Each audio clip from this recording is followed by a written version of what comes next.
नमस्कार, बहुत स्वागत आप सभी का। 11 की गर्जना देख रहे हैं आप। मैं आपके साथ राजेंद्र देव।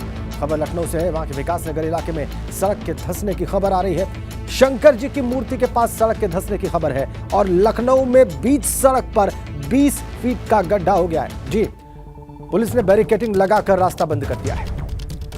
विकास नगर में पावर हाउस की ओर जाने वाला रास्ता बंद।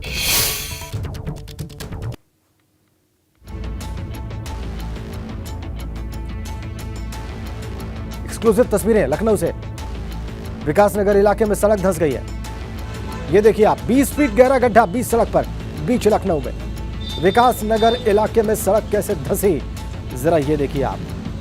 विकास नगर इलाके में, इलाके का नाम विकास नगर, और वहां पर जरा सड़क का हाल देखिए आप। 20 फीट सड़क धंस गई। सवाल यह है कि किस विकसित तकनीक से इस सड़क को बनाया गया। विकास नगर इलाके में सड़क धंसी है। कैसे निर्माण हुआ इस सड़क का, कारण क्या था 20 फीट यह सड़क धंस गई, यह बहुत बड़ा प्रश्न। शंकर जी की मूर्ति के पास यह सड़क धंसी है। लखनऊ की तस्वीर है, राजधानी की तस्वीर है। विकास नगर शहर का एक महत्वपूर्ण इलाका, और वहां पर थाना इलाके के पास शंकर जी की मूर्ति के पास यह सड़क 20 फीट जाकर धंस गई। बैरिकेड लगाकर पुलिस को यह रास्ता बंद करना पड़ा है ताकि कोई दुर्घटना ना हो जाए। 20 फीट का गड्ढा हो गया। आइए इस बारे में और ज्यादा जानकारी प्राप्त करते हैं शैलेश अरोड़ा से। हमारे संवाददाता लखनऊ से इस वक्त हमारे साथ जुड़ चुके हैं। शैलेश, ये हुआ कैसे, कुछ कारण समझ में आ रहा है? बिल्कुल, देखिए राजेंद्र, अगर बात करें इस इलाके की तो ये विकास नगर का जो इलाका है ये लोहिया नगर वार्ड कहलाता है, और एक तरफ इसमें सेक्टर 1 है, दूसरी तरफ इसके सेक्टर 2 है, और इसके बीच में ये सड़क है जो विकास नगर की। अगर हम इस जगह की बात करते हैं जहां पर ये सड़क धंसने का मामला आया है, तो आपको बता दें पूरे लखनऊ में, राजधानी में इतनी विशालकाय भगवान शिव की प्रतिमा आपको कहीं नजर नहीं आएगी। यानी जैसे ही आप प्रवेश करते हैं विकास नगर में यहाँ से, वैसे ही सबसे पहले दर्शन करते हैं महादेव के, उसके बाद आगे जाते हैं, और उसी के पास में सड़क धंसी है।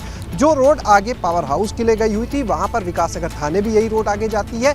बहुत ही पॉश, बहुत ही महंगा इलाका है ये, और उसके बावजूद वहां की सड़क जिस तरह से धंसी है, जिस तरह से इतना बड़ा गड्ढा हुआ है, बताने के लिए काफ़ी है। उसके निर्माण पर भी सवाल उठ रहे हैं यहाँ पर, और जो आसपास, क्योंकि देखिए ये जो इलाका है ये सिर्फ पहले रेजिडेंशियल ज़्यादा हुआ करता था, लेकिन अब यहाँ पर रेजिडेंशियल और कॉमर्शियल दोनों आपको मिलेंगे। आसपास काफ़ी शोरूम्स बड़े बड़े हैं, लोगों का रिहायशी इलाका तो है ही साथ में, और वहाँ पर ये सड़क जिस तरह से धंसी है, निश्चित रूप से गुणवत्ता पर सवाल उठ रहे हैं। देखा जा रहा है आखिर क्या वजह रही, लेकिन जो गड्ढा है, देखिए वीडियो में लगातार हमारे दर्शक देख सकते हैं कि किस तरह की जो तस्वीर है वो डराने वाली है। जरा सी चूक और कितना बड़ा हादसा। फिलहाल जो वहाँ के स्थानीय लोग थे, उन्होंने चलिए हमारे साथ बने रहिए आप। बिल्कुल, लोगों को जाने से सवाल खड़े हो रहे हैं, वहाँ पर बैरिकेडिंग की गई है। हमारे साथ बने रहिए आप। आपके पास दूसरी खबरों का भी रुख करेंगे, उसके बारे में भी जानकारी प्राप्त करेंगे, लेकिन हमें तस्वीरें मिल रही हैं। गोरखपुर से गुरुद्वारे में पहुंचे हैं मुख्यमंत्री योगी आदित्यनाथ। गुरु तेग बहादुर जी के शहीदी दिवस के कार्यक्रम में जटाशंकर गुरुद्वारे में है मुख्यमंत्री योगी आदित्यनाथ।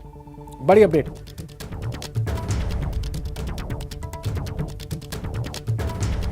आज ही के दिन 347 वर्ष पहले भारत को क्रूर हाथों से मुक्त कराने के लिए उन्होंने अपने आप को बलिदान किया था। हम सब जानते हैं सिख गुरुओं का एक गौरवशाली इतिहास है। गुरु नानक देव जी से लेकर के गुरु गोविंद सिंह जी महाराज तक भक्ति और शक्ति का एक अद्भुत समन्वय, जो प्रत्येक भारतीय के मन में न केवल धर्म और संस्कृति के संरक्षण के प्रति, बल्कि प्रत्येक भारतीय को अपनी मातृभूमि के प्रति भी उतना ही आग्रही बनाता है। गुरु तेग बहादुर जी महाराज ने उस कालखंड में जब देश औरंगजेब के बर्बर अत्याचार से करा रहा था, जबरन धर्मांतरण हो रहे थे, जबरन सनातन धर्म को नष्ट करने के लिए उसके क्रूर अत्याचार चरम पर थे। केवल कश्मीर ही नहीं, पूरा हिंदुस्तान कांप रहा था। तब औरंगजेब की उस क्रूरता और बर्बरता के खिलाफ किसी ने मजबूती के साथ आवाज उठाई थी, तो उस समय की आवाज थी गुरु तेग बहादुर जी की। गुरु तेग बहादुर जी का यह बलिदान, जिन्होंने कश्मीरी पंडितों की रक्षा के लिए उस कालखंड में उठाई थी, आप अद्भुत समन्वय देख सकते हैं कि गुरु तेग बहादुर जी को भी बलिदान देने के लिए प्रेरित करने वाले कोई और नहीं, उनका स्वयं का पुत्र और 10वें गुरु गुरु गोविंद सिंह जी महाराज थे। उस समय जब ये बात सामने आती है, गुरु तेग बहादुर जी इस बात को कहते हैं, जब नाना सा गुरु गोविंद सिंह जी अपने पूज्य गुरु से इस बारे में पूछते हैं कि आखिर आप इतना चिंतित क्यों हैं कश्मीर के बारे में और इसका समाधान क्या है, तो उन्होंने कहा इसका समाधान बलिदान है। किसी बड़े व्यक्ति को अपने आप को बलिदान करना होगा। तो गुरु गोविंद सिंह जी महाराज ने एक ही बात कही थी कि आपसे बड़ा कौन। और फिर जो कुछ हुआ वो सबके सामने है। आज हम सब एक स्वतंत्र भारत के नागरिक हैं।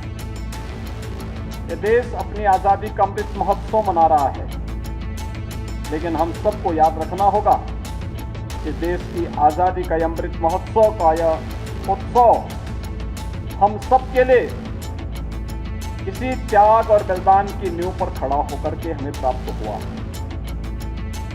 उस कालखंड में जो त्याग और बलिदान की एक अमिट छाप सिख गुरुओं ने छोड़ी थी, वही आज एक नई प्रेरणा हम सब के लिए बनी हुई है। और यही कारण है, आप सबने इस बात को देखा होगा कि गुरु गोविंद सिंह जी के साहबजादों को एक प्रकार से समाज ने भुलासा दिया था, लेकिन आज देश के यशस्वी प्रधानमंत्री श्री नरेंद्र मोदी जी ने बाल दिवस के रूप में गुरु गोविंद सिंह जी महाराज के उन 4 साहबजादों के लिए, जिन्होंने उस कालखंड में उस बर्बर आतंकी अत्याचारी सत्ता को चुनौती देते हुए अपने आप को बलिदान किया था, उनकी स्मृतियों को ताजा बनाए रखने के लिए आज पूरे देश के अंदर इस आयोजन को बड़ी श्रद्धा और सम्मान के साथ मनाने का कार्यक्रम चल रहा है। आज का अवसर हम सब के लिए गुरु तेग बहादुर जी महाराज के बलिदान से एक नई प्रेरणा प्राप्त करने का अवसर है। मैं इस अवसर पर आप सभी को इसी बात के लिए आह्वान करूंगा कि अपने पूर्वजों, अपने पूज्य गुरुओं, पूज्य संतों और महापुरुषों की ये प्रेरणा हम सबको सदैव आगे बढ़ने के लिए प्रेरित कर सके। इस विश्वास के साथ यहाँ पर मुझे प्रसन्नता है कि इतना प्रातःकालीन सत्र में भी मुझे 10 ही बजे बाहर निकलना था। मेरे सामने जब ये बात आई तो मैंने कहा बहुत दिनों से मैं जटाशंकर गुरुद्वारा जा भी नहीं पाया हूँ, तो इसी बहाने कार्यक्रम में भी भाग ले लूँगा और गुरु महाराज के प्रति भी सम्मान का भाव व्यक्त करूँगा। आप सबके साथ इसी बहाने संवाद का एक अवसर भी प्राप्त हो जाएगा।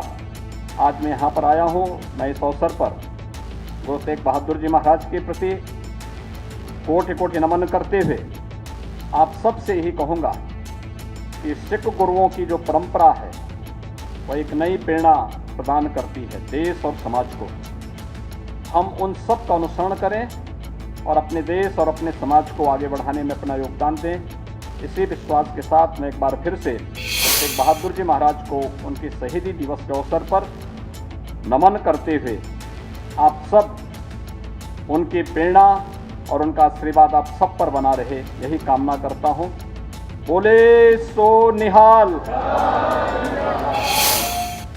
खबर हापुड़ से है, वहां पर बेकाबू होकर पलट गई है स्कूल बस और इस बस के पलटने से कई बच्चे घायल हैं। बच्चों के माता पिता ने स्कूल में हंगामा कर दिया है इस दुर्घटना के बाद से और अभिभावकों ने खस्ताहाल बसों को लेकर स्कूल में हंगामा किया है। हापुड़ के बाबूगढ़ कोतवाली इलाके का यह सारा मामला है। ये देखिए आप तस्वीर, ये स्कूल बस बेकाबू होकर पलट गई और इसके बाद स्वाभाविक तौर पर परिजनों के अंदर जबरदस्त गुस्सा, अभिभावकों के अंदर खूब गुस्सा। उन्होंने स्कूल में हंगामा किया इन खस्ताहाल बसों को लेकर। ये हापुड़ का मामला है। तेज रफ्तार जा रही थी स्कूल बस जब पलटी।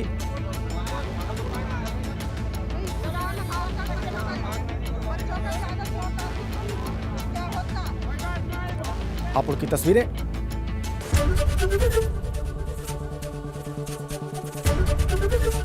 एबीपी गंगा, खबर आपकी, जुबान आपकी।